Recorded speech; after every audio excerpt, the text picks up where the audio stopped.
I'm your host, Dennis Stuckey, and we've got a lot of ground to cover. We're going to start with some basketball, as we usually do. Normally I go ladies first, but I'm going to start with the guys this time around. Port Huron Northern had a bit of a rough week. They've gotten into league play, and after beating Warren Lincoln in their league opener, they struggled with a couple of games, losing to Dakota and Roseville. Now, those are two really good basketball teams, so there's no shame in losing to Dakota and Roseville. The shame came in the number of points the Huskies gave up. 81 to Dakota and 88 to Roseville. They lost 81-56 and 88-66 in those two games combined.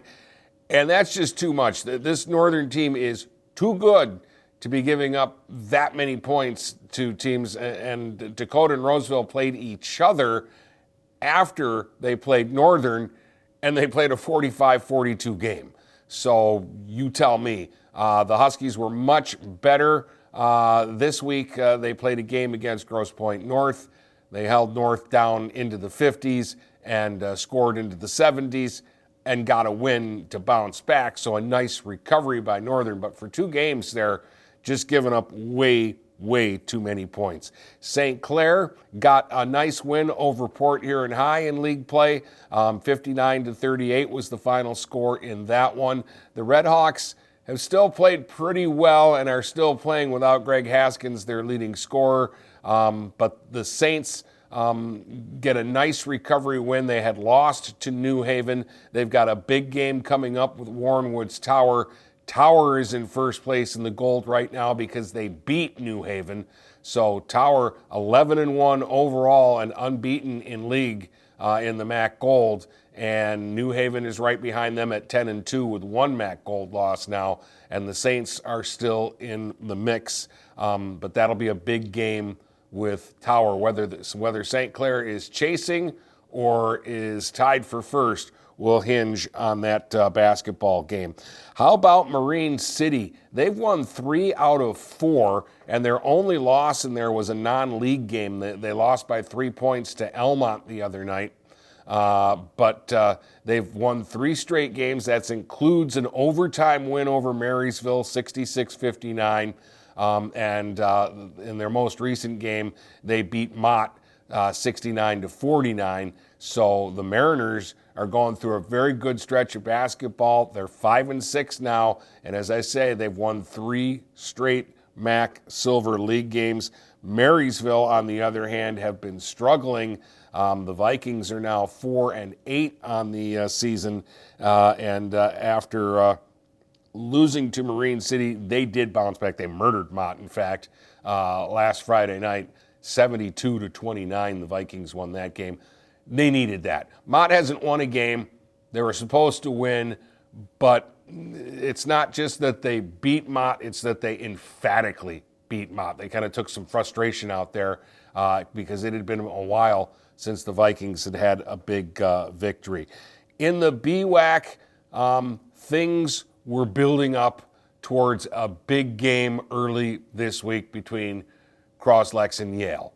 It's basically, at this point, a 3-team race. I'm going to include Imlay City in this because they only have 2 losses, and they get to play Croslex and Yale each one more time. So there is a chance for the Spartans to get back in the race. But for everybody else, it's going to be tough sailing because I just don't see one of these teams losing 3 times in league this year. It can happen, but Elmont already with 3 losses basically would have to win out, and they haven't done anything in the big games to tell me that they're going to win out because those are their 3 losses: Imlay City, Yale, and Croslex.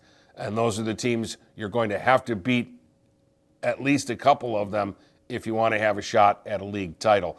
So what it boiled down to was Friday night, Yale blew out Algonac, and Croslex had a win at Armada, a game that I saw, 72-54. Wild game.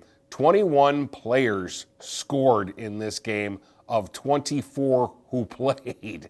So first off, you don't see too many games where 24 kids get on the floor and actually play in the game.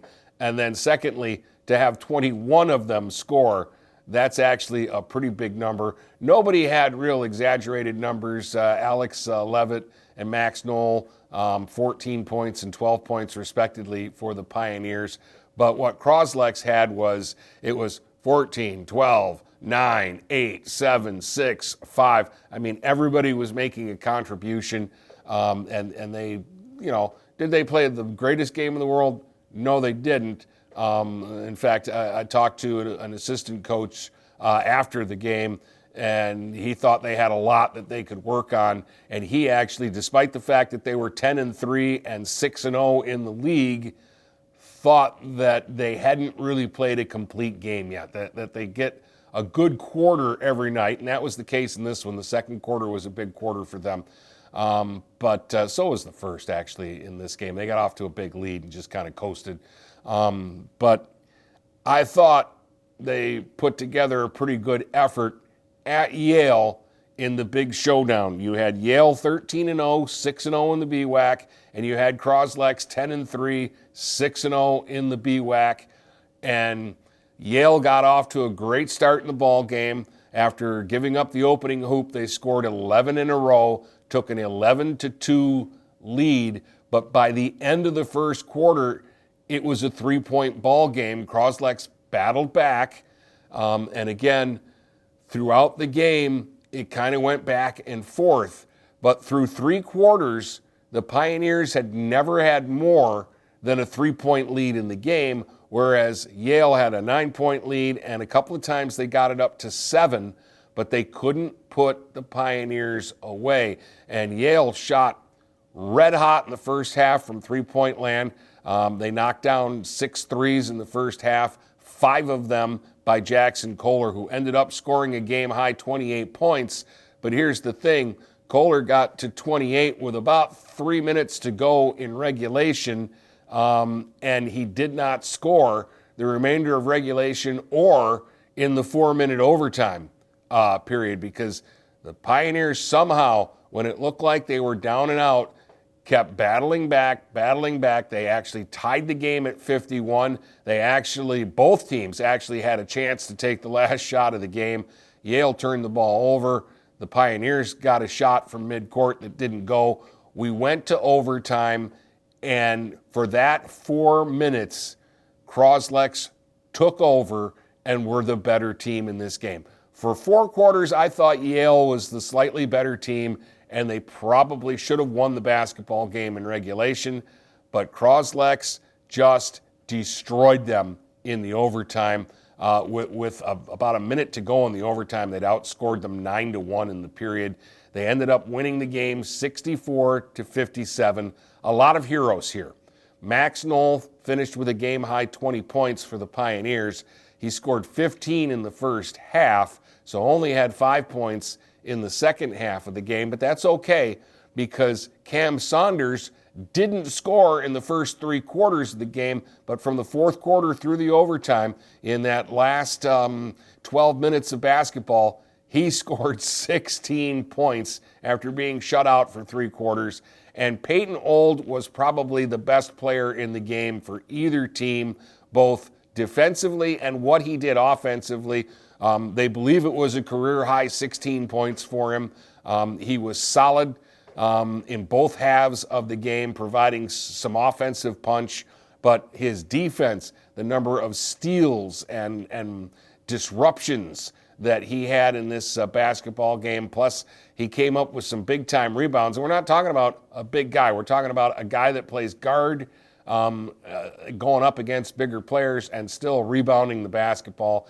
He did a lot of really good things, and he had as much of an impact on this win as any player on the floor. Kohler did score 28 points. He's just hard to stop. And the other guy that had a nice run in the game was John Chamberlain. He finished with 10. He's just a sophomore. He's actually on the JV roster, but I've seen him play twice for the varsity and make big-time contributions for the Yale Bulldogs. These two teams are really good. And mark it on the calendar, February 20th is going to be the rematch for these two teams.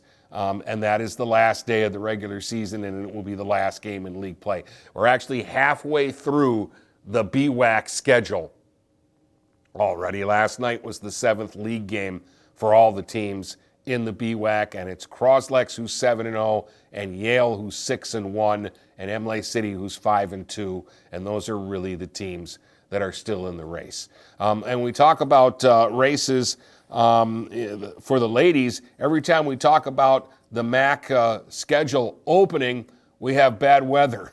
They were supposed to open last Thursday. We had bad weather. All the games got canceled. Hopefully, we'll get it going this week. One of the big league openers is St. Clair and Marine City. They're scheduled to play here early in the week, but of course, we're having snow, so we'll see if they get that game in. But it's a tough week for the Marine City ladies because they open with St. Clair and then they have to play a Fitzgerald team that's 8 or 9-1 now on the season. So they have 2 tough games. The Fitz game is on the road. After playing Marine City, St. Clair has to go on the road. They play at Roseville. Again, they'll be the favorite in both of their games, but the Saints are a little bit banged up because when they played Port Huron High last week, they lost a couple of players in that game. Malaya Smith just kind of disappeared in the first quarter and never came back. And Sophia Russell went down in the third quarter with what looked like an ankle problem, and she had 8 points in the game at the time and was playing really well. Those are 2 very nice players who might be out of the lineup this week for St. Clair. We'll wait and see. Thought Port Huron Northern played pretty well last week in a win at Marine City. They have a tough game with Fraser early in the week, and they close out the week at home against Chippewa Valley. That's a game that the Lady Huskies can win. Marysville is 4-4 on the season. They open the week with a nice victory. They'll get Sterling Heights Stevenson, which is a very winnable game, and then they've got to go to Fraser. That'll be a tough game, and that's where we'll learn a lot about the Lady Vikings, because if they can go to Fraser and get a win this week, that might be the moment that kind of turns around their season, because they've just kind of been inconsistent at this point. Some nights they're really good, and some nights not so much, and the struggle has been more on the offensive side of the ball, I think, than the defensive side of the ball. Port Huron High, they've got, again, Grosse Pointe North and Eisenhower. Both games are on the road this week. Those are 2 good teams. PH, I think they've got a very nice team, but again, it's all landmines in the MAC Red. So if they win a couple of games this week, they're really good. If they split this week, they're pretty good. If they're competitive this week, they're good. If they get blown out, well, then we'll let the season just play out and see how good they are. And in the BWAC, Yale is Yale. They did lose a game, but it was a non-league game to Anchor Bay. That was their first loss of the season, and they bounced right back by blowing out Unionville-Seaboing in another non-league game that Sadie Dykstra scored 28 points, and they won 65-28. So Sadie had as much as USA as a team had. And the freshman, K.C. Hagan, scored 18 points in that game and continues to have a big year. Aubrey Churchill had a big game last week as well, scoring over 20 points in a win over Algonac. That was their last league game.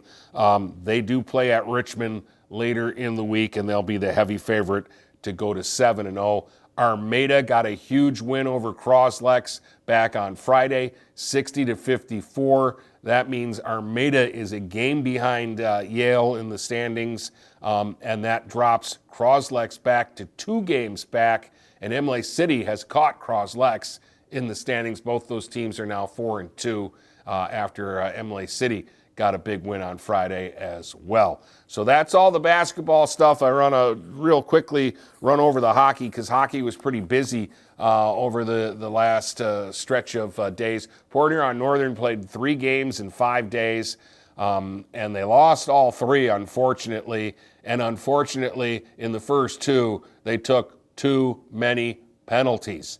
bad penalties, undisciplined penalties. It cost them Thursday night against Cranbrook. Northern took 7 penalties in the game, and Cranbrook scored 6 power play goals and beat the Huskies 8-0. And then on Saturday against Wyandotte Roosevelt, a team that Northern should beat, period. Roosevelt had 2 power plays in the first period, scored both times. Northern turned the puck over twice in the period, and the score at the end of one was 4-0 Roosevelt, even though I thought Northern was the better team in the period. I did want to mention Roosevelt's got a guy, Eli Harrell, scored his 44th goal of the season Saturday against Northern in just 19 games. Stop and think about that. 44 goals in just 19 games. Huskies lost 5-2 on Saturday to Roosevelt. That was disappointing. Okay, I get it. Cranbrook's a really good team, and you took too many penalties against them. Roosevelt is just a so-so team, and you should be able to compete against them. Northern did compete with Dakota/Chippewa Valley on Monday. They lost that game 5-4. Sawyer Kemp, by the way, a goal and an assist against Roosevelt, and a goal and an assist against technically they're Chippewa Valley Unified, but it's mostly Dakota kids that play on that team. And he continues to have a strong season. Port Huron High, after a 3-1 start, the Red Hawks have now gone 1-12 in their last 13 games. They were beaten Monday by Lakes area 8-3. Jax Turnbull had another goal. He continues to have a really good season for PH. Marysville won a couple of games. They mercied Grosse Pointe North 8-0 Saturday at McMorran and bounced back with a 4-1 win over Midland on Monday. So 2 nice wins there. Luke Thick had a couple of goals against Grosse Pointe North, including a shorthanded one. O'Boyle had 3 points. Sheffer had 3 points, and they were all good against Midland again. The Vikings, their overall record, 10-10, but they're playing pretty good hockey. That's a pretty good hockey team there.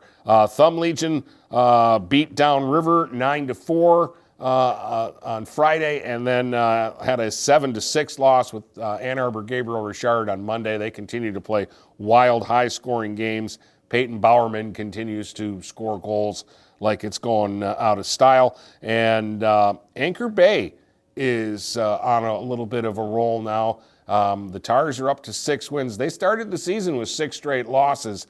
Now they're trending in the other direction. They beat Tawas by a score of 5-3 on Monday for their 4th straight victory. Max Heil continues to have a real good season. He had another goal in that win for the Tars. So that's what's been going on recently, and we'll be back next week with another edition of the Get Stuck on Sports Thumb Coast TV edition.